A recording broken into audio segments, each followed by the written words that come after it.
100 కోట్లు గాడిద పాలు, 100 కోట్లు గాడిద పాలట. ఒక్కో గాడిదను 1,50,000కు అమ్మిన డాంకీ ప్యాలెస్. లీటర్ పాలు 1600 కొంటామని ఆశపెట్టిన సంస్థ 400 మంది రైతుల నుంచి భారీగా వసూళ్లు. 3 నెలలు పైసలు ఇచ్చి పరారు. తెలంగాణ సహా 4 రాష్ట్రాల్లో మోసాలు. లబోదిబం అంటున్న బాధితులు అంటూ చూస్తున్నాం. బాబా చూడండి, ఇట్లాంటి నయా మోసాలు చాలా వస్తూ ఉంటాయి. దయచేసి ఇప్పటికైనా ఇలాంటి మోసాలకు మీరు దయచేసి మోసపోవద్దు అంటే జాగ్రత్తగా గమనించండి. ఆ సంస్థ ఏంది, దాని క్రెడిబిలిటీ ఏందో ఒకసారి చూస్తే బాగుంటుంది. గాడిద పాల పేరుతో ఓ సంస్థ ఘరానా మోసానికి పాల్పడింది. ఈ పాలతో భారీ లాభాలు పొందొచ్చంటూ తమిళనాడుకు చెందిన డాంకీ ప్యాలెస్ అనే సంస్థ ఏకంగా 400 మంది నుంచి డబ్బులు వసూలు చేసింది. తమిళనాడు, కర్ణాటక, ఆంధ్రప్రదేశ్, తెలంగాణ రాష్ట్రాల్లో అమాయకులను ఆశపెట్టి తమ దగ్గర గాడిదలు తీసుకుంటే వాటి పాలను లీటర్కు 1600 చొప్పున కొంటామని నమ్మబలికింది. సో వాళ్ళ దగ్గర ఉన్నటువంటి గాడిదలు కొంటే వాళ్ళు లీటర్కు 1600 ఇస్తారట. నిజంగా అది ప్రాఫిటబుల్ బిజినెస్ అయితే వాళ్ళే ఒక షెడ్ వేసేసి వాళ్ళే ఆ పాలించుకో, వాళ్ళే ఆ 1600 వాళ్ళే ఆర్జించుకోవచ్చు కదా. ఎందుకు చేయరు అంటే ఇది ఒక మోసం చేయండి. గాడిదను పెద్ద ఎత్తున రేట్ అమ్ముకోవడానికి ఈ ప్రయత్నం చేస్తూ ఉన్నారు.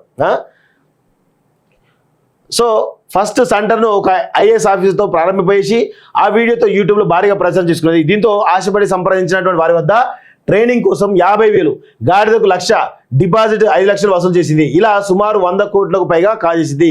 కొద్ది నెలలు గాడిద పాలు కొన్న తర్వాత ఆపేయడంతో బాధితులు ప్రశ్నించారు. చెక్కులు ఇచ్చి అప్పుడు తప్పించుకున్న నిందితులు ఇప్పుడు పత్తా లేకుండా పోయారు. దీంతో బాధితులు శుక్రవారం హైదరాబాద్ సోమాజిగూడ ప్రెస్ క్లబ్లో సమావేశం నిర్వహించారు. తాము అన్యాయమైపోయామని 18 నెలలుగా పోరాడుతున్నామని, అయినా న్యాయం జరగలేదని వాపోయారట.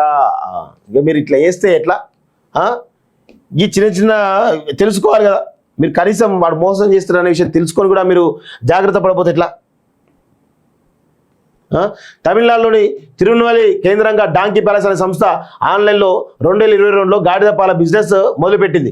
బాబు ఉలగనాథన్ అనే వ్యక్తి ఆధ్వర్యంలో గిరి సుందర్, బాలాజీ, సోనికారెడ్డి, డాక్టర్ రమేష్ టీం దందాను లీడ్ చేసేది.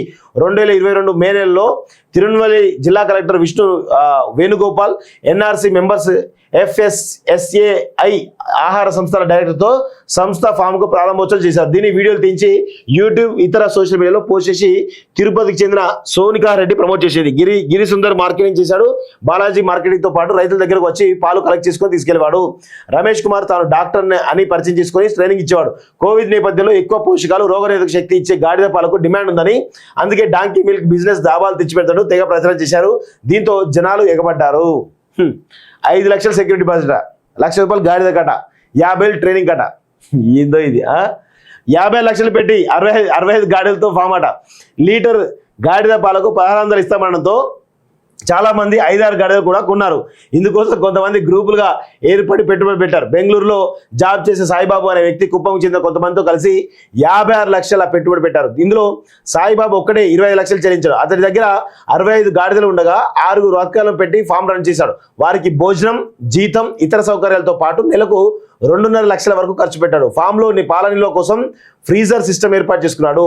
మొదటి 6 నెలలు నెలకు 300 లీటర్ల చొప్పున పాలు అమ్మగా డబ్బులు బాగానే ఇచ్చారు. తర్వాత డబ్బులు ఇవ్వడం ఆపేయడంతో బెంగళూరులో జాబ్ వస్తే జీతం నుంచి ఖర్చు పెట్టేవాడు.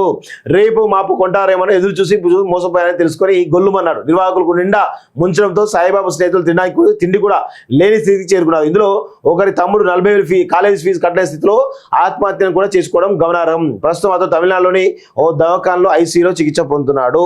సో ఇలాంటి ఘటనలు చాలా ఉన్నాయి మార్కెట్లో. సైబర్ నేరాలు కావచ్చు, ఇలాంటి నేరాల వల్ల కొంత జాగ్రత్త ఉండాలి. ఒకవేళ ఆ బిజినెస్ లాభదాయకమైతే వాళ్ళే బిజినెస్ చేస్తారు కదా, మీకెందుకు ఇస్తారు గాడిదలు? ఒక్కసారి కొంచెం లాజికల్గా ఆలోచించండి. ఆలోచిస్తే మీకు అర్థమవుతుంది. సో ఇట్లాంటి మోసాలు చాలా ఉన్నాయి. సో దయచేసి లీటర్ పాలకి 1600 అని చెప్పేసి మోసం చేసుకుంటే ఇలా 5 లక్షల రూపాయలు సెక్యూరిటీ డిపాజిట్, ఇవన్నీ కూడా దయచేసి మోసపోవద్దని చెప్పేసి నేను కోరుతా ఉన్నాను.